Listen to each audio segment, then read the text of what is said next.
Hello student, good morning. How are you children. बच्चों, आज जो हम नया टॉपिक लेंगे हिंदी ग्रामर का, उससे समझेंगे वचन। क्या पढ़ेंगे हम? वचन। तो आप जल्दी से वचन समझने के लिए तैयार हो जाइए। अपनी नोटबुक निकालें, साथ में पेंसिल रखें। अभी आप चाहें तो रफ नोटबुक में लिख लें, फिर धीरे धीरे आप अच्छे राइटिंग में, सुंदर सुंदर राइटिंग में इसे लिखते जाएंगे। बच्चों, वचन क्या होते हैं? ये आप जब छोटे थे, फर्स्ट सेकंड क्लास में थे, तब भी आप क्या आए थे? तब आपके क्या आता था? जैसे कमरा लिख दिया तो आपको क्या लिखना था? कमरे, गमला, गमले, ऐसे करते थे ना हम वचन। यस। अब आप आ गए थर्ड क्लास में, तो हम इसके बारे में थोड़ा डिटेल में समझेंगे, यानी कि जरा थोड़ा विस्तार पूर्वक हम इस वचन को समझेंगे।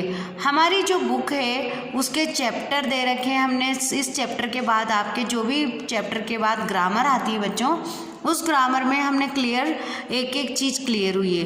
पर इसके अलावा मैं आपको और भी टॉपिक लेके इसकी डिटेल समझा रही हूँ, ताकि आप उसको अपने नोट्स बनाएं, उन नोट्सों को पढ़ें और अपने आप उनको लिखें। तो आज का जो हमारा टॉपिक था वो है वचन। क्या है? वचन। अब वचन किसे कहते हैं? वचन यानी के नंबर। तो शब्द के जिस रूप से उसके एक या अनेक होने का पता चलता है, उसे हम वचन कहते हैं। वचन क्या होता है? शब्द के जिस रूप से उसके एक या अनेक होने का पता चलता है, उसे हम वचन कहते हैं। अब वचन क्या है? अगर आपको लिखा जाए कि वचन किसे कहते हैं या वचन क्या है, तो आप लिखेंगे शब्द के जिस रूप से उसके एक या अनेक होने का पता चलता है, उसे वचन कहते हैं। अब बच्चों, वचन के कितने भेद होते हैं? वचन के दो भेद होते हैं। कितने भेद होते हैं? दो भेद होते हैं। एक वचन, बहुवचन। कितने होते हैं? एक वचन और बहुवचन। एक वचन में जैसे एक पुस्तक है, पर बहुवचन में क्या होगा? जब एक से अधिक पुस्तक हो जाएगी तो उसे क्या कहेंगे हम? बहुवचन कहेंगे। क्या कहेंगे? बहुवचन कहेंगे। अब आप प्रश्न लिखिए कि वचन किसे कहते हैं, तो आप उसका आंसर लिखेंगे शब्द के जिस रूप से उसके एक या अनेक होने का पता चले, उसे हम वचन कहते हैं। शब्द के जिस रूप से उसके एक या अनेक होने का पता चले, उसे हम क्या कहते हैं? वचन कहते हैं। वचन के दो भेद होते हैं, एक वचन या बहुवचन। अब आप देखिए, एक वचन से बहुवचन बनाने के भी बहुत सारे नियम होते हैं बच्चों। अभी तक तो हम यही समझ रहे थे कि एक वचन क्या होता है, बहुवचन क्या होता है। अब एक वचन और बहुवचन की भी परिभाषा हम समझेंगे।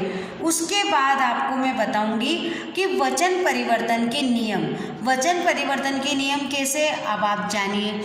जैसे आप कई बार तो लिखते हैं लड़की, तो क्या हो जाता है? लड़कियाँ, या आ जाता है। कई बार आप लिखते हैं कमरा, तो क्या होता है? कमरे। तो कौन सी मात्रा आ गई? एक ही मात्रा आ गई। तो ये कभी एक ही मात्रा, कभी या पे चंद्र बिंदु, कभी एक ही मात्रा पे बिंदी, ये शब्द हैं। इन सबको हमें समझना होगा कि ये क्यों होते हैं, ऐसा हम क्यों करते हैं। कभी आ की, कभी ए की, कभी चंद्र बिंदु वाला। ये सारा परिवर्तन करने के लिए हमें क्या करना पड़ेगा? इन जो वचन है इसके परिवर्तनों को समझना होगा।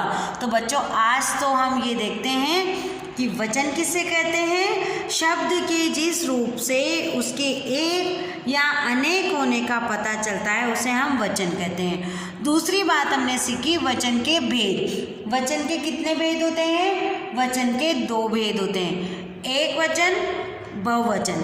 अब आप समझेंगे एक वचन किसे कहते हैं और बहुवचन किसे कहते हैं। एक वचन, जो शब्द एक ही वस्तु अथवा व्यक्ति का बोध कराते हैं, वे एक वचन कहलाते हैं। क्या लिखेंगे हम? जो शब्द। अब एक शब्द रहता है बच्चों, जैसे अगर मैंने बोला किताब, पेन, मेज तो शब्द है, तो एक शब्द से किसी भी व्यक्ति या वस्तु का बोध होता है, बोध यानी पता चलता है, उसे हम कहते हैं एक वचन। जैसे खिलौना, पेंसिल, छात्र, टोपी आदि। ठीक है। अब है बहुवचन। बहुवचन क्या होता है? जो शब्द एक से अधिक वस्तुओं अथवा व्यक्तियों का बोध कराते हैं वे बहुवचन कहलाते हैं। वे शब्द एक से अधिक वस्तुओं, अब यहाँ एक से अधिक क्या आ गई? वस्तुएं आ गई, व्यक्ति आ गए। अब यहाँ पता चल रहा है आपको, वस्तु की जगह हमने क्या कर दिया? वस्तुओं। व्यक्ति की जगह हमने क्या करा? व्यक्तियों का बोध कराते हैं, उसे हम क्या कहते हैं? बहुवचन कहते हैं। जैसे खिलौने, पेंसिलें, छात्रों, टोपियाँ आदि। तो ये हो गए बच्चों हमारे एक वचन और बहुवचन। तो आज का होमवर्क है आपका, आप इसे ध्यान से देखिए कि एक वचन किसे कहते हैं, बहुवचन किसे कहते हैं और वचन किसे कहते हैं, और वचन के भेद कितने होते हैं। तो कितने क्वेश्चन बने हमारे? 4 क्वेश्चन।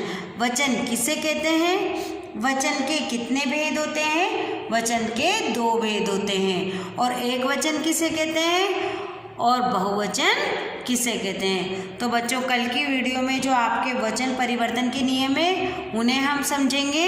Thank you.